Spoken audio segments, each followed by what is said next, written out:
Brian and Addi St. are a father-daughter duo from Duxbury with a marathon mission to run for a cause in the 129th Boston Marathon together. We invited them to our studio to learn more.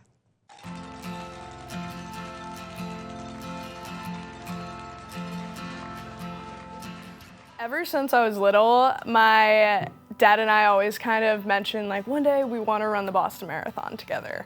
But it was kind of always a distant idea. That is until the past 2 years. My best friend, Ava, she's run the marathon, so I've gotten to go watch her run it, and it's just so inspiring. And finally, this time last year, I was talking with my dad, and I was like, you know what? I feel like this is the year. So we started training.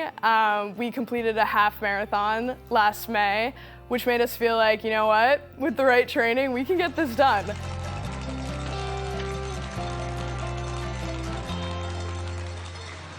She went to the race last year, and seeing some of her friends do it and seeing other people do it, I think it just put a spark into her to say, hey, look, I want to contribute to this. And her coming to me and having the conversation with Dad, like, hey, I want to do this, but it'd be great if I had a partner to do it with. And obviously, there's no way you're going to turn down your daughter when she asks you something like that. And so it was great. It was a great thing to do. And obviously, all the other pieces to it were that much more meaningful. But to have her want to do it with me is very meaningful as a father. He was fully in. He was like, you know what? Yeah, we're gonna do it together. And it was never a question of like, you know what, maybe you should just do it alone, I'll watch. My dad was fully like, I'm in this with you, and we're gonna do this together, and it's gonna be awesome.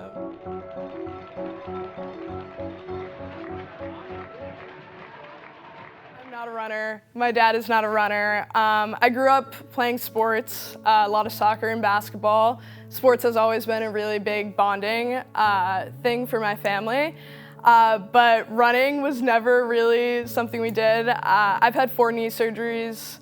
My dad has had 2. So the odds are a little against us when it comes to being able to tackle 26 miles. We're not, built to be runners. We've always been somewhat athletic, but we've never been built to do that. So that part of it has been demanding of like going to some physical therapy, working through some injuries, all that side of it. We have continued to stay dedicated. My dad has been a huge source of support.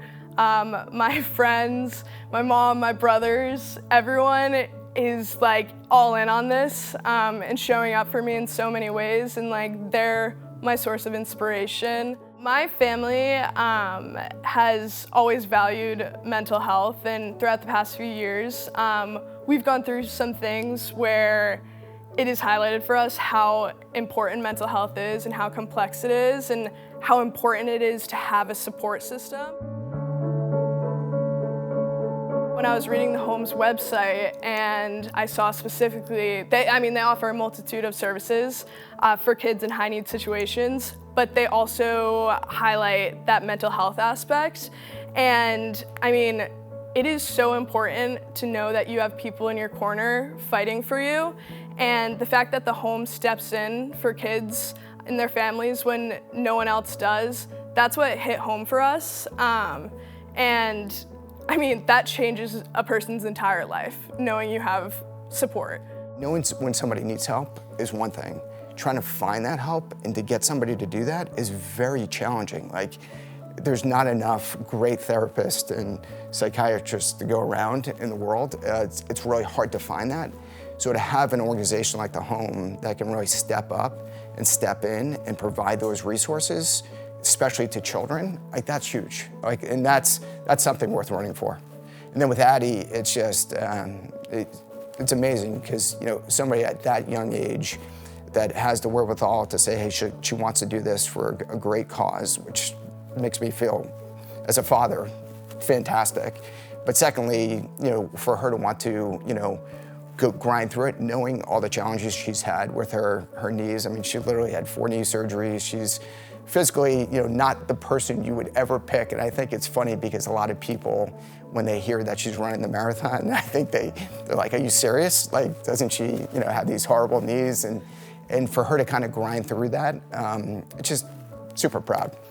To think that we're gonna cross that finish line together, probably the most iconic finish line in the world, to do that together and to do it for such an amazing cause. I mean, that is just gonna be such a surreal moment, and I cannot wait to cross the finish line with my dad, and I can't wait to share that moment with all the people who have also supported us through this entire journey.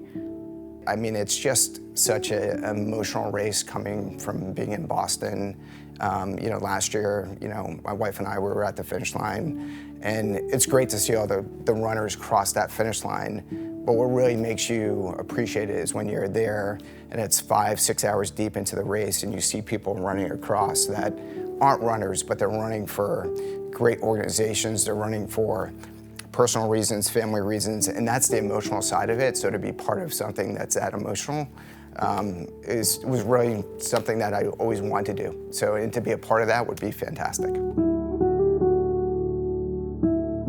Watching strangers run makes you emotional. It's just that type of race where there is such high emotional value to that race, and it's a hard course. It is a hard run, and just seeing people push through it is so inspiring. I think running is such a unique sport, and the fact that a lot of the time you're doing the work solely by yourself, and I think that's really cool. You know, no one's watching, there's no one making you go on a run, going this distance, but I think staying committed to a training plan and to running, it says a lot about yourself and your dedication, and like, wow, I can do hard things, and I want to keep that in my life going forward.